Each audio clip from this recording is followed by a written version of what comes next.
Hello everyone.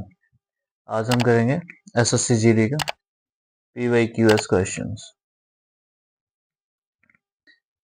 He spends 45% of his salary on food and donates 5% of his salary on old age homes. If he spends Rs 28,500 on food and old age homes together, then what will be the salary of A? सबको पता है उसकी salary 100% होगी।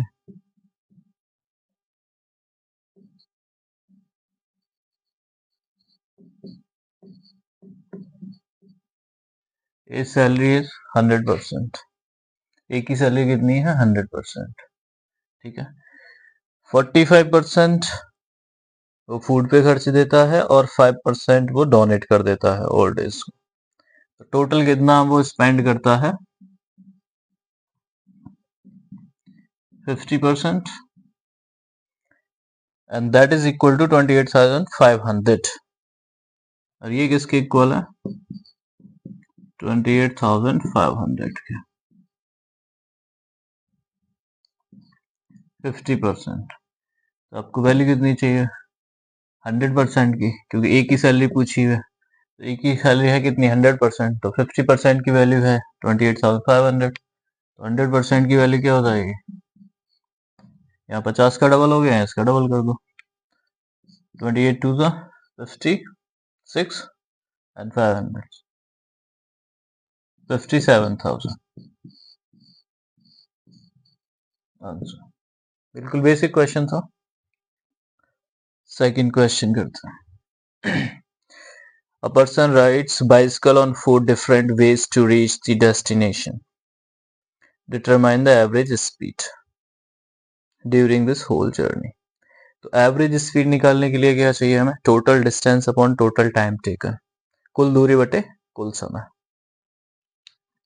तो speed और distance given है और हमें क्या पूछा है? Average speed.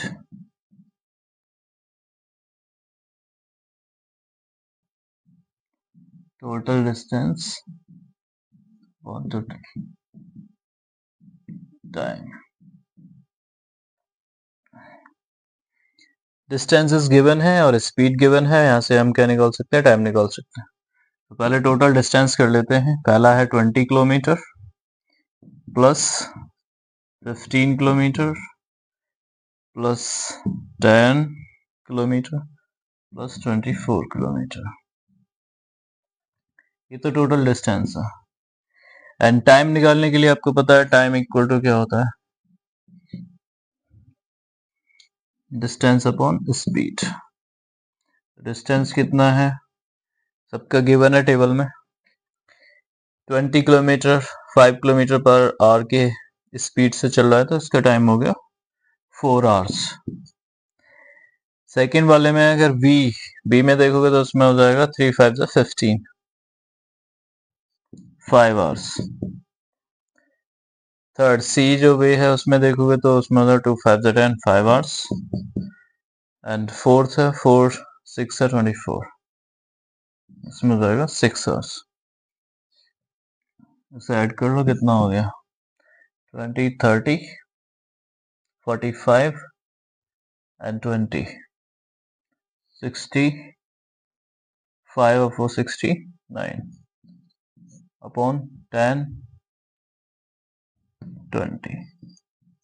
इसको सॉल्व करोगे तो आंसर आ जाएगा 2 3 6 डेसिमल 2 4 8 2 5 10 किलोमीटर पर आंसर। थर्ड क्वेश्चन है what is the fourth proportional to root 6 root 8 root 21। तो आपको पता है अगर 4 हो number A B C and D, तो इसका प्रोपोर्शन जो होता है वो A upon B equal to C upon D होता है। ठीक है, तो इसमें 3 नंबर्स दिए हुए हैं। रूट 6 गिवन है, रूट 8 रूट 21।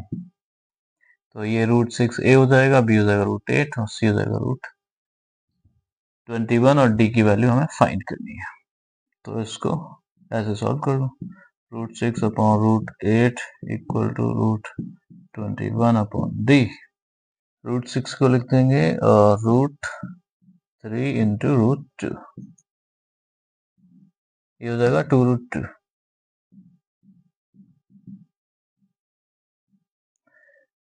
इक्वल टू, ये हो जाएगा √7 into √3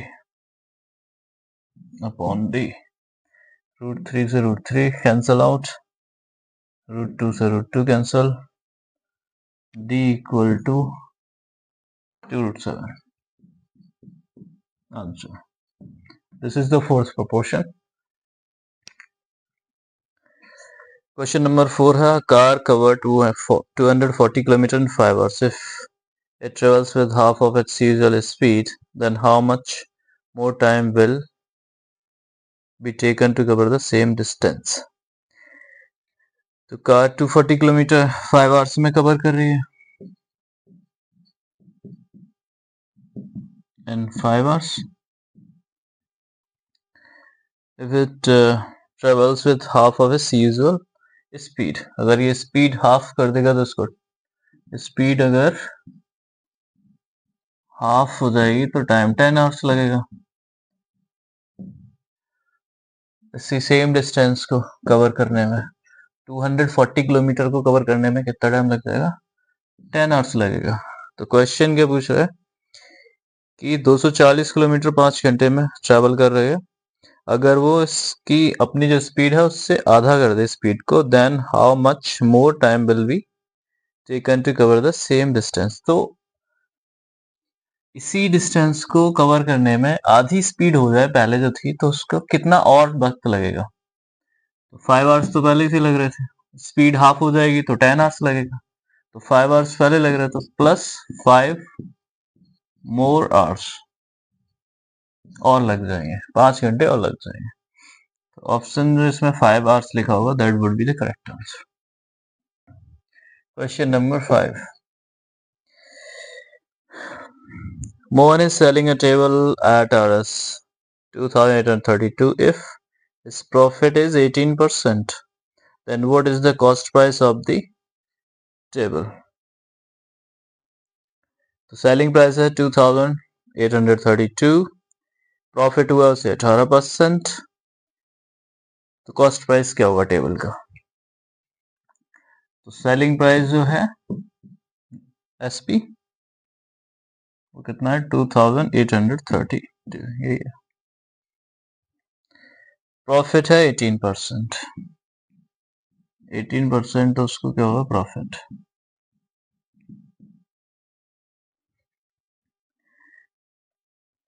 then what is the cost price of the table? तो टेबल का कॉस्ट प्राइस मान लो 100% है, सीपी कितना है 100%। अब कोई भी चीज 100 रुपए की है, अब 18% प्रॉफिट से उसे बेचा जाएगा, तो उसकी जो एसपी हो जाएगा वो कितना हो जाएगा 118% हो जाएगा।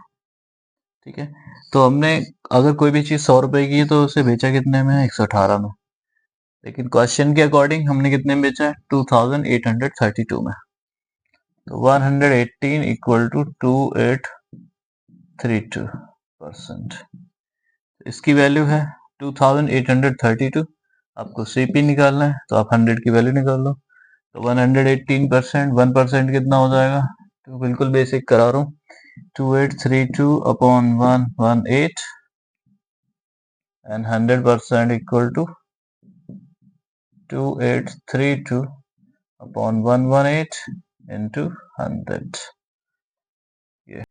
ये 24, 2,832 118 से डिवाइड करेंगे, ये आएगा 24 इंटू 100, 2400।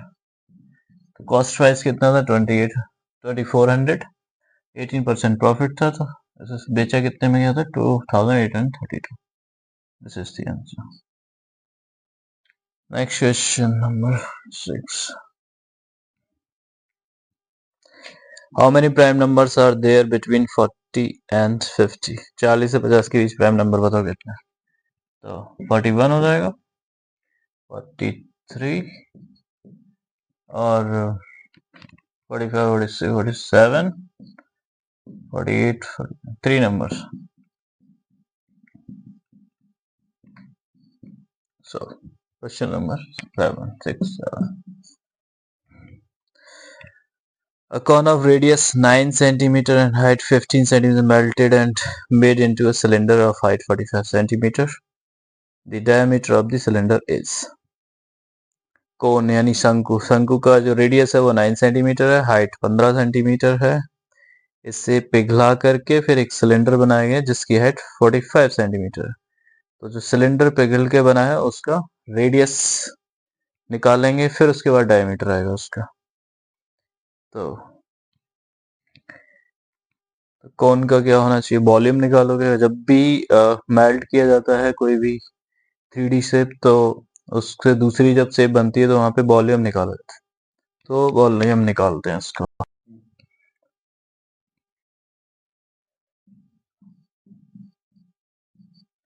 वॉल्यूम ऑफ कोन यानी शंकु, volume of cone equal to the 1/3 pi r square h, and volume of cylinder यानी कि वेलन होता है पाई r square h। इसका वॉल्यूम निकाल के इसके वॉल्यूम से डिवाइड कर देंगे तो हमें रेडियस मिल जाएगा। तो पहले इसका वॉल्यूम निकालते हैं। 1/3 पाई, रेडियस कितना था 9 सेंटीमीटर, रेडियस है 9 centimetre into 9 square into height is 45 centimetre, नहीं इट्स 15 सेंटीमीटर। ये हो गया उसका वॉल्यूम। वहीं सिलेंडर का वॉल्यूम होगा वो कितना होगा पाई, रेडियस उसका कितना था सिलेंडर, रेडियस फाइंड करना है क्योंकि हमें चाहिए डायमीटर, तो रेडियस फाइंड करना पड़ेगा। दैट इज आर, इसे आर वन कर देते हैं, इसे R2 H1 H2, ताकि कंफ्यूजन ना हो कि कौन का रेडियस और सिलेंडर का रेडियस डिफरेंट है। अब दिख रहा है कि हाँ है अलग, तो इसे R2 कर देते हैं। R square, height is 45 centimetre. Yes, अब इसको इससे डिवाइड कर देंगे तो हमें आर मिल जाएगा, क्योंकि वॉल्यूम तो दोनों का इक्वल होगा। जिस मटेरियल का, जितने मटेरियल का कोन बना है उसी मटेरियल से उतने ही मटेरियल का हमें सिलेंडर बनाना है, यानी कि वॉल्यूम तो दोनों का सेम होने वाला है। तो ये दोनों इक्वल होंगे क्योंकि वॉल्यूम सेम होगा, दोनों का वॉल्यूम लिखा है। तो ये volume of cone equal to volume of cylinder. So pi r2 square into 45 equal to 1/3 pi 9 square into 15। pi से 5 कैंसिल कर दो, 15 से 45, 15 3 जा 45, and now r2 square equal to 1/3 into 9 square of 9 into this 3 will be 1/3. Okay, so r2 equal to 3 3 is 9, so this 3 and this 3 would be 9, 1/9, and 9 square we can write like this, 9 into 9. इस 9 से 9 ये cut जाएगा, बचेगा 9। r2 square हो जाएगा, r2 square कितना आ जाएगा 9, and r2 square हटाएंगे तो इस 9 का स्क्वायर रूट आ जाएगा, दैट इज 3 सेंटीमीटर। तो रेडियस आ गया 3 सेंटीमीटर, डायमीटर कितना हो जाएगा, यानी कि व्यास, डायमीटर कितना 6 सेंटीमीटर हो जाएगा।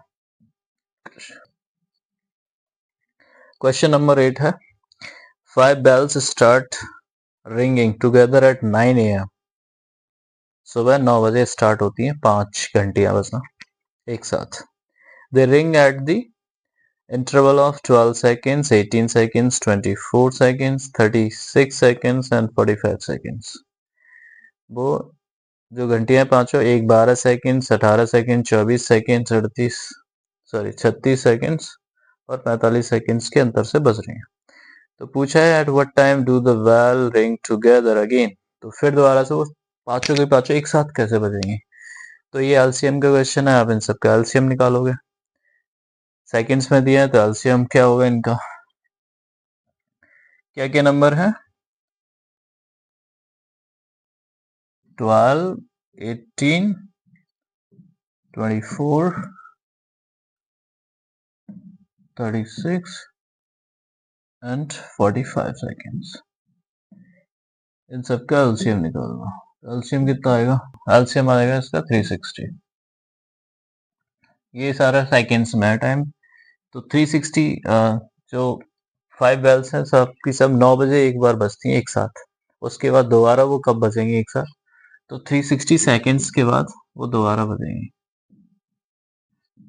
तो एलसीएम 360 सेकेंड्स, तो जो पांचों घंटियां वो 9 AM पे बजी थी, कब बजी थी, 9 AM पे।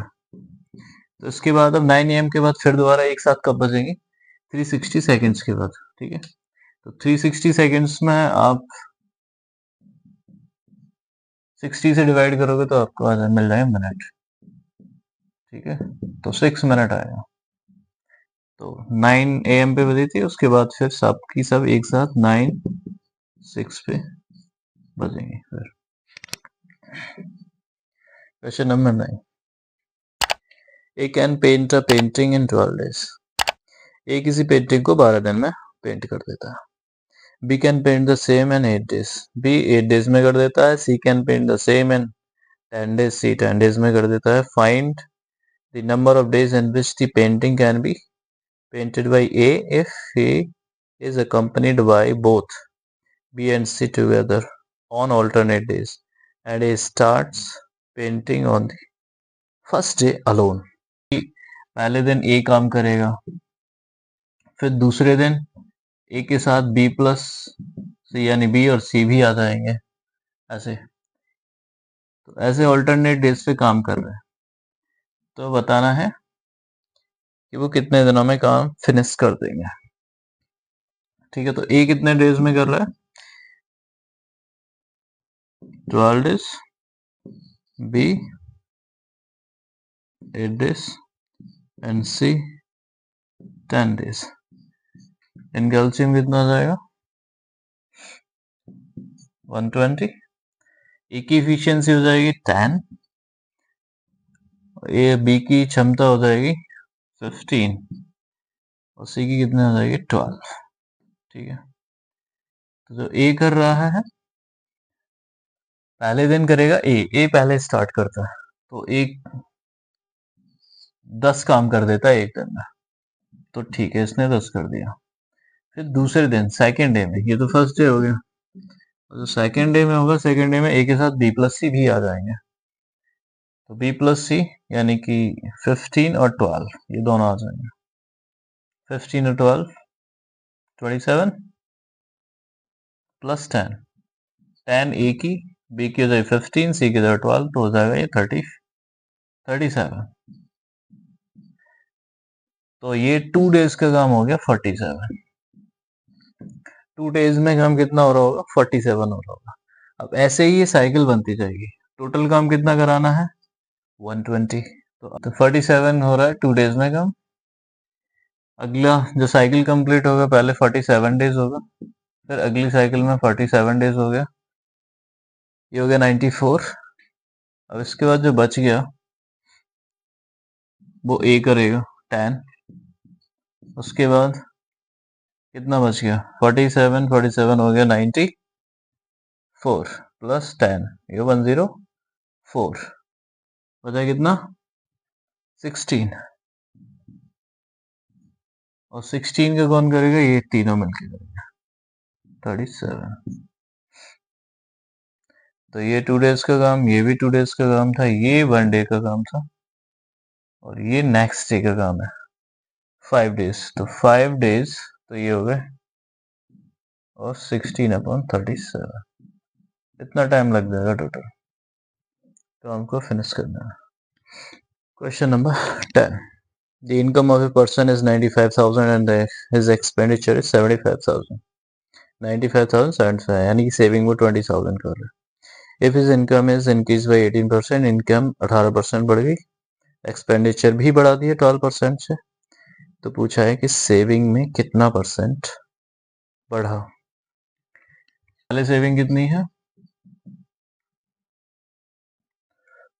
20,000, 95,000 माइनस 75,000, 30,000.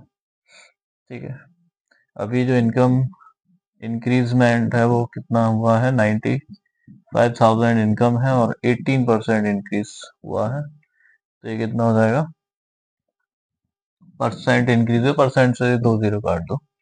18 का 0, 18 5 जा 90, 18 9 जा 162 प्लस 9 171. ये हो गया इनकम. एंड एक्सपेंडिचर इंक्रीज कितना हुआ, एक्सपेंडिचर देखना पड़ेगा 75,000. 12% इंक्रीज था, 2 जीरो काट के मल्टीप्लाई कर दो. 12 0 12 5 जा 9,000. डिफरेंस देख लो यहीं से कितना आ रहा है 8,800 8,100. यहाँ निकल रहा सेविंग इंक्रीमेंट.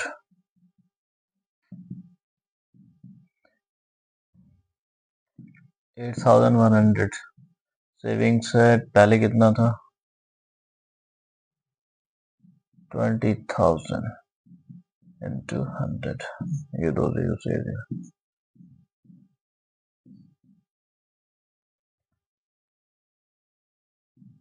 40.5% इंक्रीमेंट हो गया.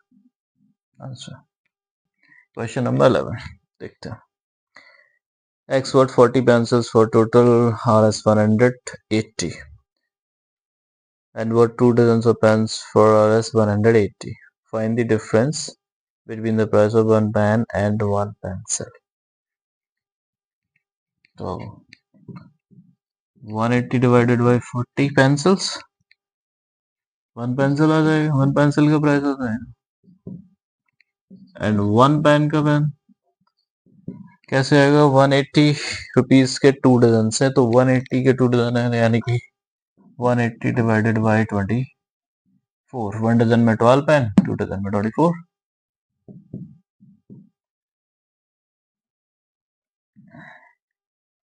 वो 16 20 4.5 इधर 90 upon 12 45 upon 6.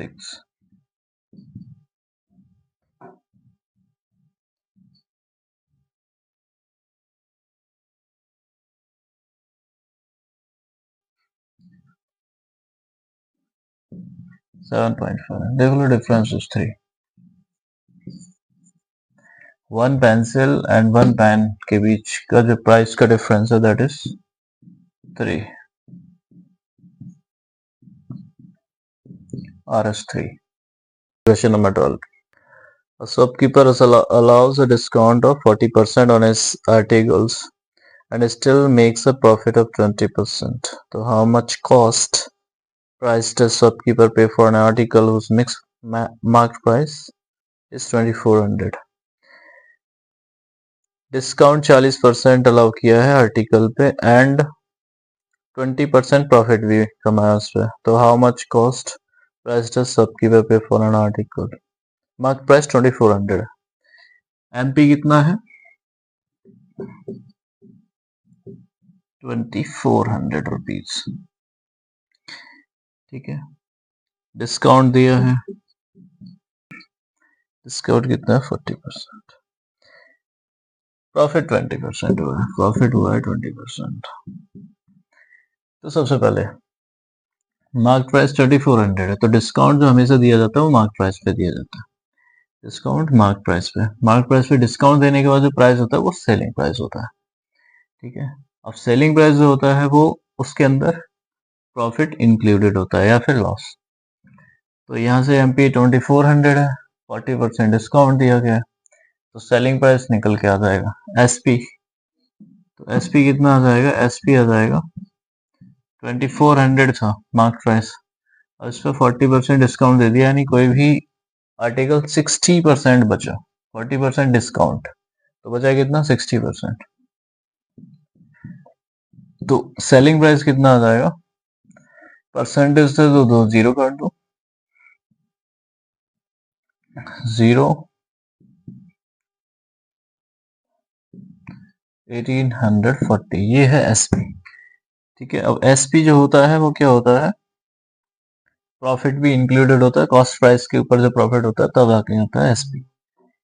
तो कॉस्ट प्राइस अगर 100% होगा तो SP कितना रहा होगा, 120%। अगर कॉस्ट प्राइस 100 रुपीज है और प्रॉफिट 20% हुआ है तो SP 120% हो जाएगा, और SP है कितना 1840, गलत लिख लिया मैंने,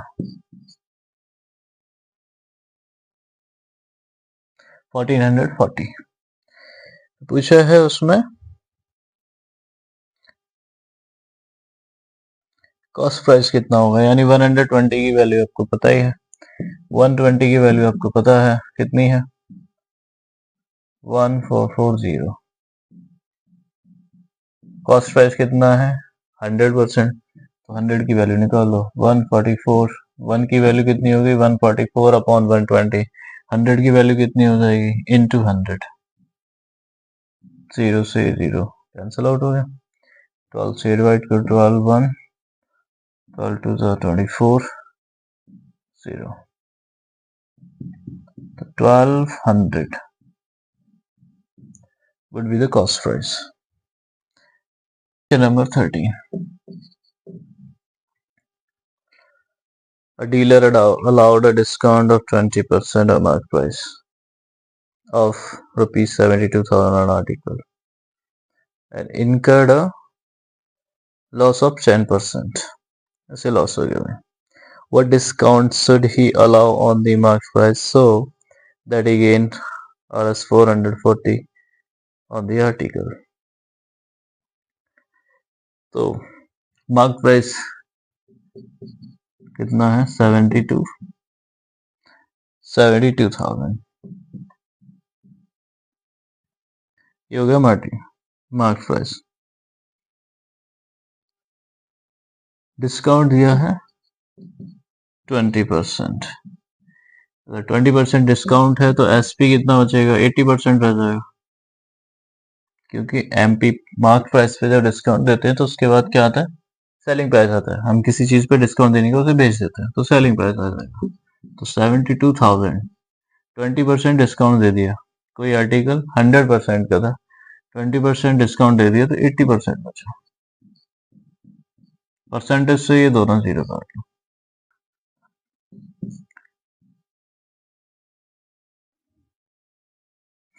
0 और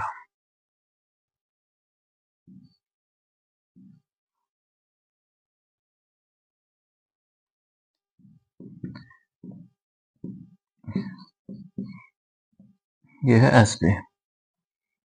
तो SP जो है ये सेलिंग प्राइस है, तो इससे इतने पे सेल 57,600 बेचने पे 10% का लॉस हुआ है, तो 90 SP क्या है 90% है, दैट इज 57,600।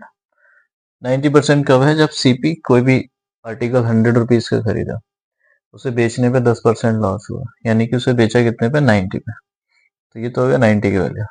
अब 100 की वैल्यू यानी कि CP निकालेंगे इसका, CP तो वो कितना हो जाएगा 57,600 अपॉन 90 इंटू 100, 0 से ये 0 कट जाएगा, इसे सॉल्व कर देते हैं।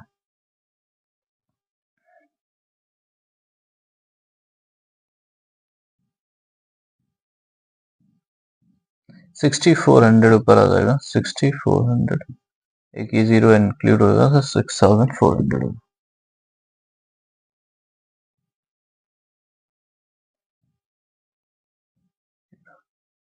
सिक्सटी 4000 हो जाएगा। सीपी कितना हो जाएगा?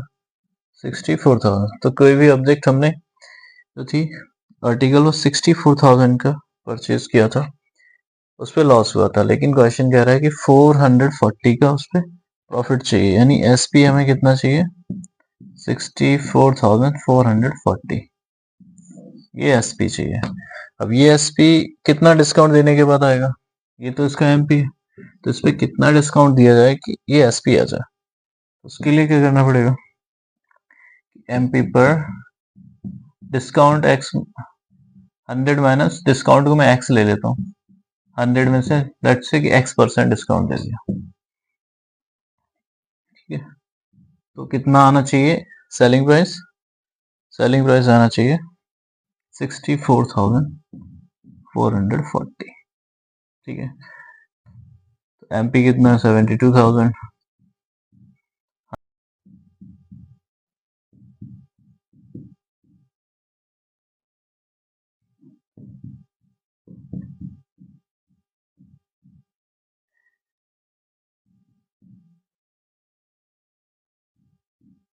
तीसरा जीरो ये से बचा, 2 जीरो इससे कट गया, 1 जीरो इससे कट गया, बचा कितना?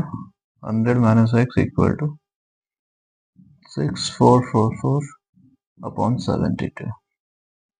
इसे सॉल्व करेंगे तो 100 minus 6444 upon 72 equal to X, ये हो जाएगा 7200 माइनस 644 अपॉन 72। यहाँ से इसे सॉल्व कर लेंगे,